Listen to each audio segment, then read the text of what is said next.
Okay, how's it going, everybody? I hope you're all doing well.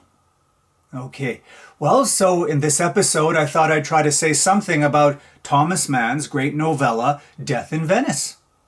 Among other things, I think it has a lot to suggest to us about the potential danger of love as infatuation or obsession. Okay, well, before I get into the details, I think a very brief summary might help. So the main character in Mann's story is the reputable 53-year-old writer Gustav Aschenbach. Now, Aschenbach writes with great discipline, working every morning for a set amount of time, but he has recently been afflicted by a lack of creativity and, basically writer's block. So while walking by a cemetery to the north of Munich, he sees a strange man and he has a vision of a jungle. Now, this vision causes him to temporarily forego his tightly scheduled life, and he decides to travel south, eventually ending up in, Venice. Now, it's here that he runs across a beautiful Polish boy named Tadzio, who is described as having the head of Eros. Over time, he falls more and more in love with the young man, eventually abandoning all discipline and reason in the face of his infatuation. Now, despite discovering that there has been an outbreak of cholera, Aschenbach decides to stay in Venice and continue devoting his time to watching Tadzio. One day, Aschenbach follows Tadzio into the city and after losing track of the boy, eats some strawberries purchased from a street vendor. Later, while watching Tadzio at the beach, who seems to summon him, Aschenbach loses consciousness and dies, apparently from cholera that contaminated the strawberries. Okay, so what's going on here? What is Mann trying to suggest about Aschenbach's love for Tadzio? Well, I think he's partly warning us about the potentially darker and more destructive side of Eros love, or love as sexual desire. After all, Aschenbach used to be somebody of a sound body and mind. He was dominated by tremendous self-discipline and reason, and he was someone completely dedicated to his writing. But then he caught a glimpse of the beautiful Tadzio. From that point on, he was simply unable to moderate his instincts and his behavior. He becomes lost in the Dionysian delirium of infatuation and desire.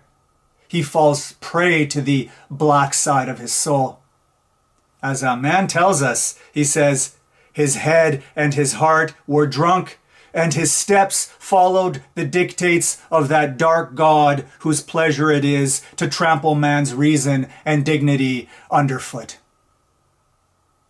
In the full grip of obsession, all Aschenbach wanted to do was to constantly be in Tadzio's presence.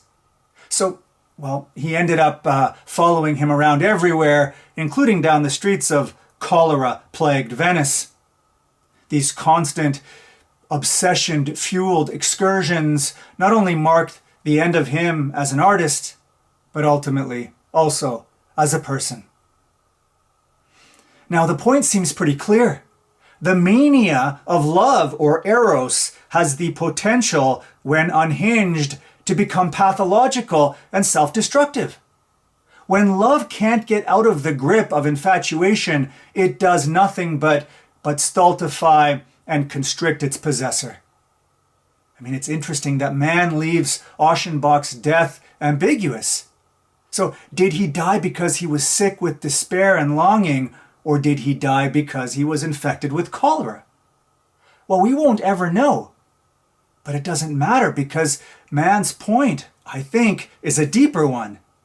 It's that past a particular threshold, the mania of eros is a disease.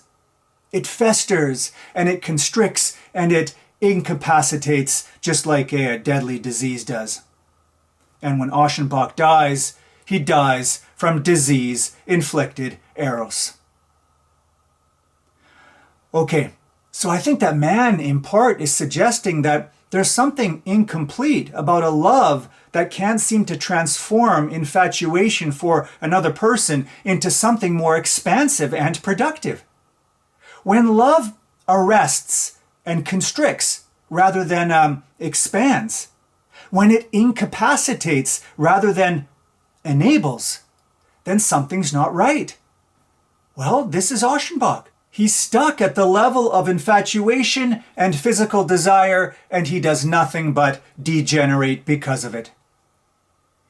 Actually, this idea of being stuck at the level of infatuation reminds me of Plato, because this is something that he warns us against, especially in his masterpiece, The Symposium.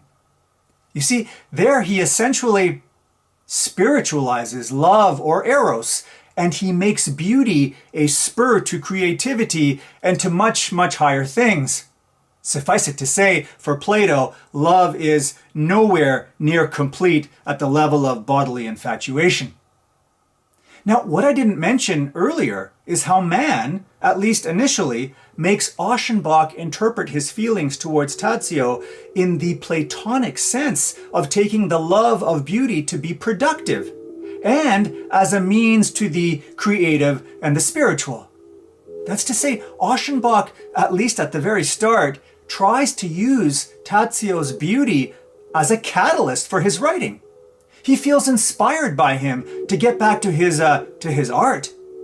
In other words, he temporarily experiences the fruits of Platonic love. But obviously, his commitment to his writing doesn't last very long. And as I've been saying, that's because his love for Tadzio gets stuck at the stage of maddening infatuation and physical desire. So Aschenbach's is a sick and a solipsistic and a thwarted eros. It's a love that can't get off the ground. It's a love that's unable to transcend itself and move to recognize and draw from a higher beauty, one that expands rather than contracts, one that nourishes rather than starves. Bye for now.